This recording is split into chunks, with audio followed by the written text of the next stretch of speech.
Well, a further judicial inquiry headed by the former New South Wales Chief Justice Tom Bathurst is this week underway into the 25-year jail term handed down to Kathleen Folbigg, convicted in 2003 of the murder of three of her children, Patrick, Sarah and Laura, and the manslaughter of her first child, Caleb, 25 years. I think I've read everything about Kathleen Folbigg. I should declare that I write to Kathleen Folbigg to try to encourage her to keep up her strength and keep up the fight. I have visited her in jail. I repeat, I think I've read everything about her. There were 4 deaths: Caleb dead at 19 days in 1988, Patrick dead at 8 months in 1991, Sarah dead at 10 months in 1993, and Laura dead at 19 months, all 4 found dead by the mother. 2 had been declared to have died of SIDS. Patrick had been found at autopsy to have died of asphyxia related to diagnosed epilepsy, but there were 4 deaths. Not a mark on any of the children to demonstrate that they had been abused by the mother. No scientific evidence that any of Kathleen Folbigg's babies were murdered.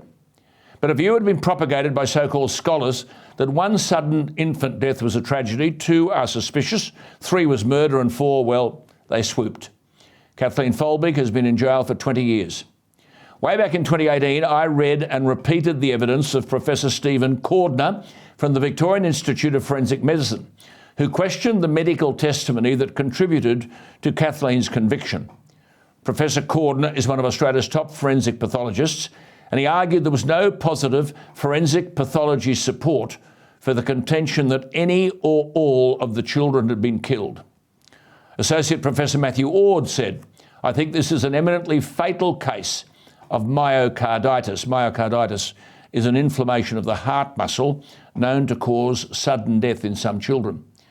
Associate Professor Matthew Ord said, quote, "On the basis of the medical evidence alone, I think this case certainly needs to be re-examined carefully." Well, way back in 2013, 10 years ago, I interviewed the Australian researcher at Canada's University of British Columbia, Emma Cunliffe, who had investigated the cases of a lot of women who'd been sent to jail because of the deaths of their children. Kathleen Folbigg, she argued, was the only one still in jail. She referred me to one Dr. Alan Kaler, a forensic pathologist who investigated the death of Laura, the 4th child, at 18 months. He knew that a child her age would put up a fight and probably, not necessarily, leave signs of a struggle, particularly teeth marks on the inside of her lips. He said her lips and face were clear and there was nothing in the brain. He took out the heart and lungs and he found nothing. The bloke's a forensic pathologist. Laura was the last child to die.